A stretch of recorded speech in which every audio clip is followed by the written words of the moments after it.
Thank you for being with us. Let's start with the education policy that India has evolved, or the education scene that we have seen in India in the last 11, 12 years. How do you see it has changed for the better for the worse for India? The implementation phase of this policy, the various regulatory bodies of India, including the University Grants Commission, the All India Council for Technical Education, National Council for Teacher Education, and many other statutory bodies. They have brought out several regulations and they have published several guidelines to facilitate the implementation of the national education policy provisions. What are the things, best practices we can learn from the US that can be implemented so that we can achieve the vision of the Prime Minister to make India also a hub of innovation? The dynamic leadership of our Honorable Prime Minister Sri Narendra Modi ji, who wants to develop India as not only education hub but hub for the innovation and research also, and therefore the focus is on the nationally important and globally significant researches, and the duplication of the various aspects of research is being discouraged. How do you see that between affordability and innovation? Education for all and quality education for all. That is the practically slogan of the government of India, Ministry of Education. What is that Indian government India should do to attract the foreign educational institutions like MIT, Harvard to set up their base in India? The bright students of our own country, Indian students, to have quality higher education, which is available in the US or other developed nations in their home country.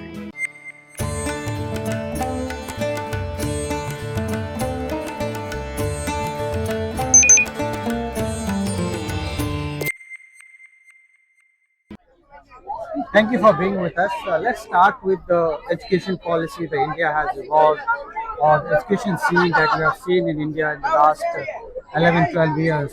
How do you see it has changed for the better or the worse for India?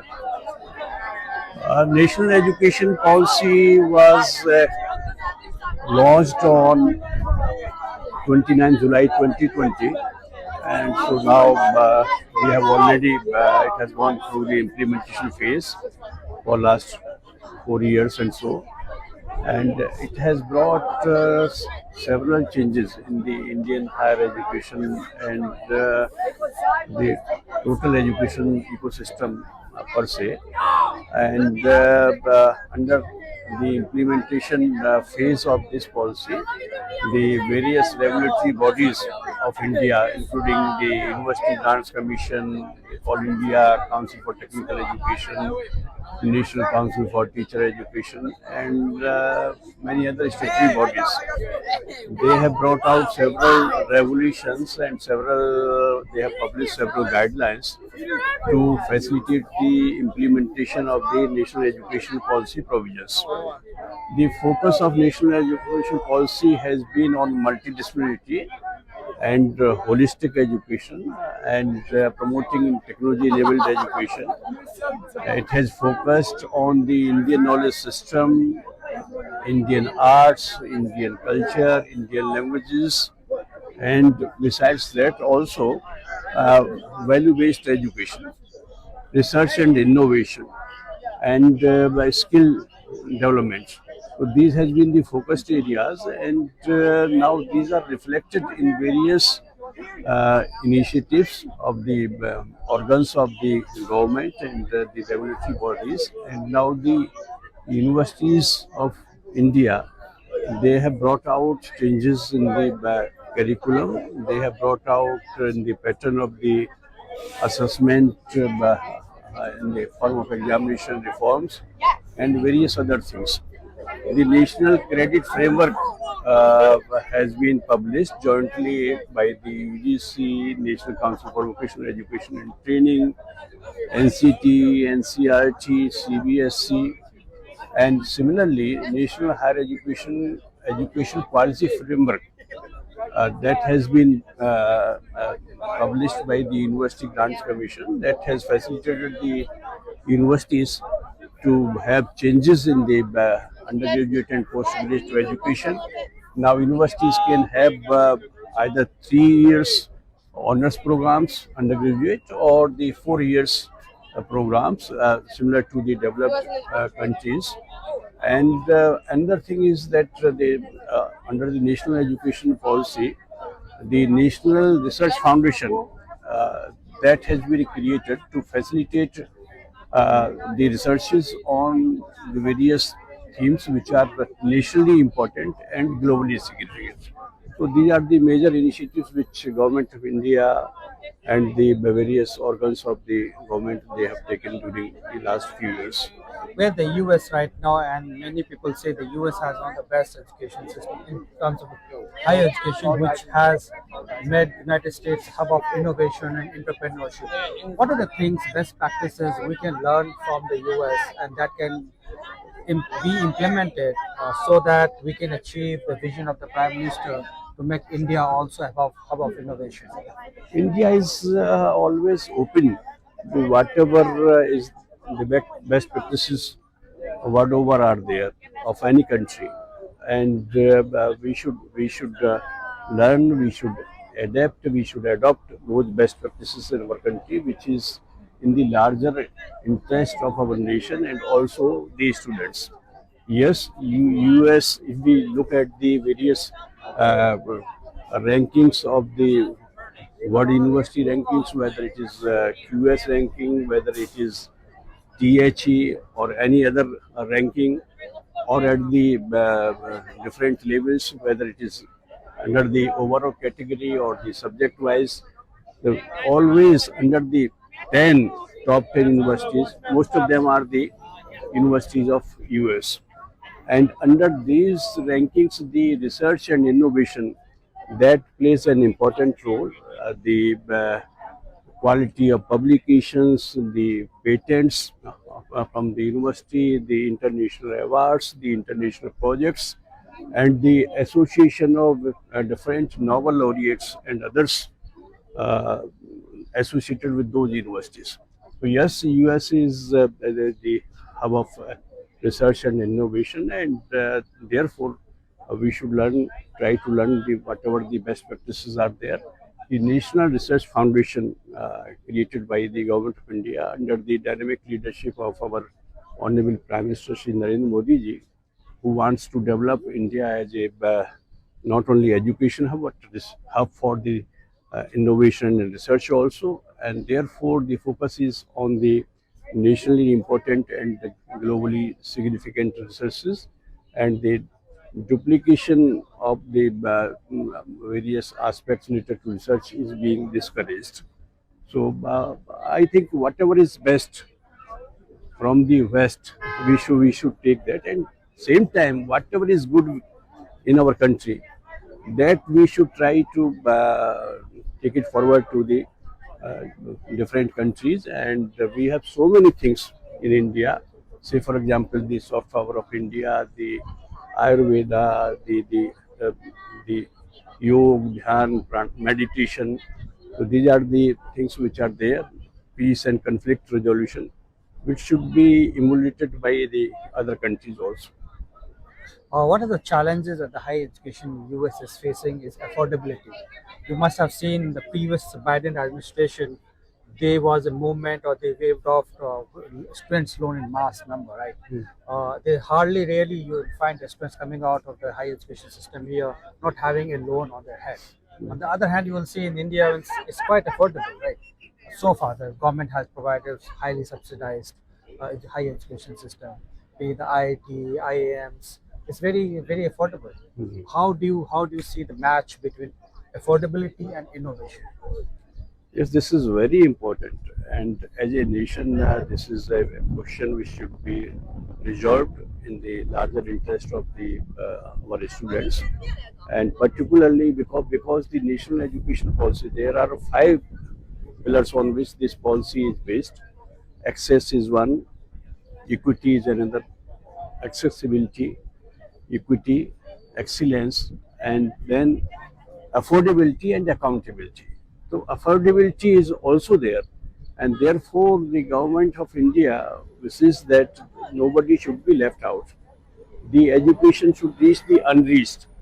And keeping in that view, nobody who is interested to go for higher education, quality education, that education for all and quality education for all. That is the actually slogan of the government of India, Ministry of Education.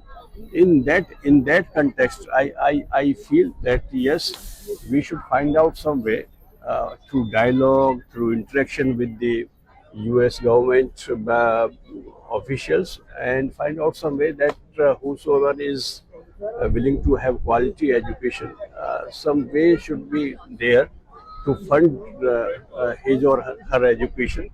That may be in the form of the fellowships by the both the governments, Indian government and the US government.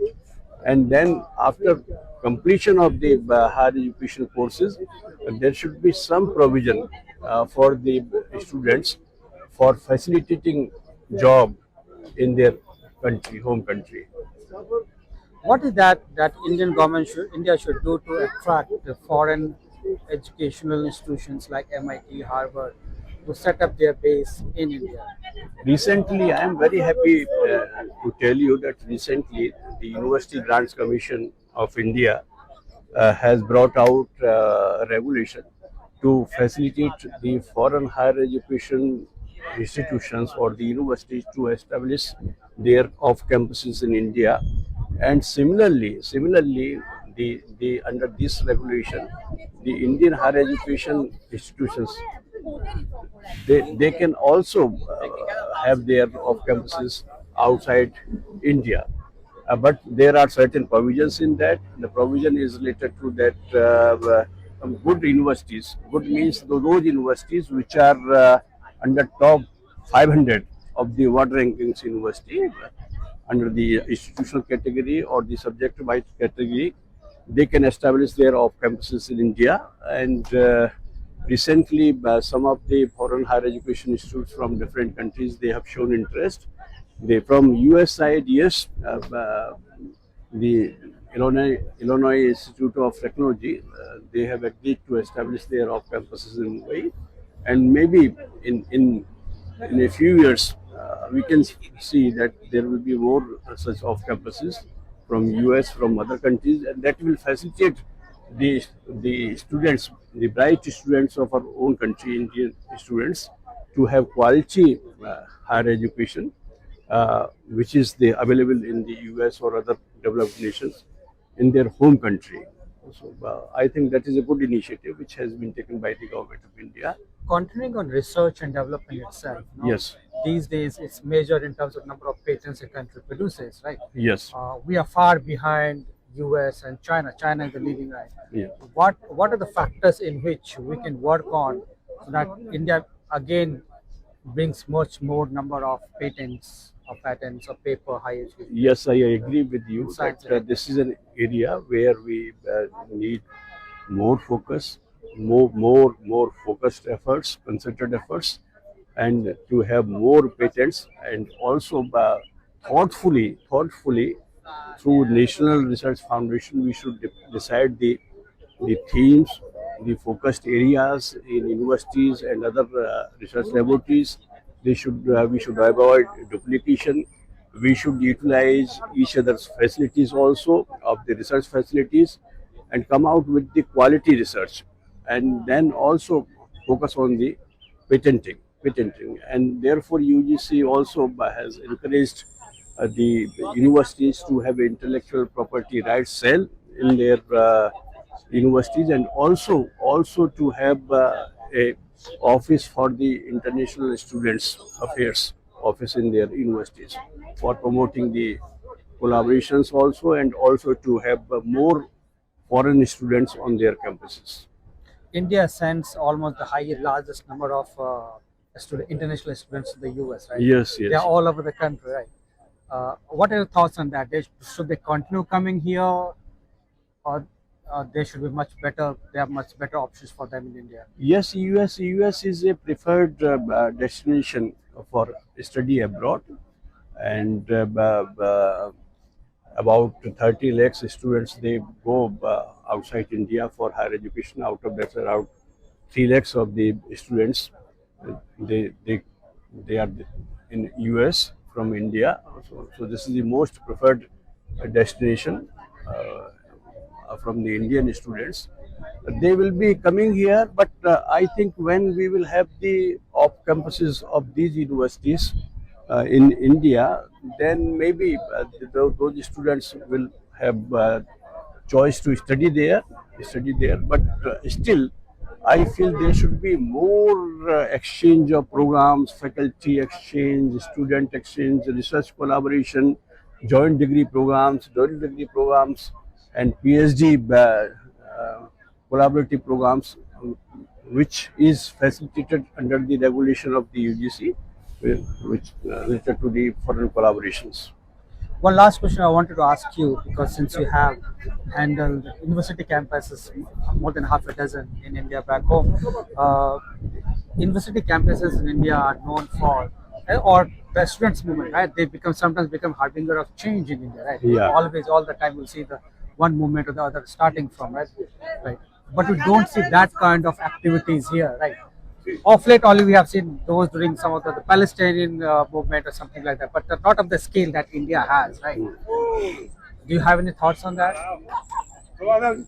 Now, universities, yes, universities are known for the innovation. Universities are known for the ideas, and universities are also known for the change, which is needed for the country, for the community as large, and also for the goodness of the society and the nation. And but similarly, therefore, the openness of the ideas, the discussions, the debate, and that too in a disciplined way, that is always welcome on the university campuses. And I think that is also happening. And personally, I would encourage these discussions and debates. But at the same time, the national interest and the global discipline that should be there. I wish to mention that recently the University Grants Commission has also published developed a educational framework for global citizenship in higher education. And because the national education policy, the vision of the national policy is that we should develop our learners as global citizens, but at the same time they should remain connected to their roots. So therefore, both the things, local and global, that will go together, and that perspective should be developed in the learners of the India, and the university campuses should facilitate that thing to happen. Yeah, India has a very rich tradition of Yes, yes, students leaders becoming the prime minister, president, chief ministers. We don't yes, see that here in the US. Thank yes. you so much for Thank you, talking to us. Nice, Thank you. thank you.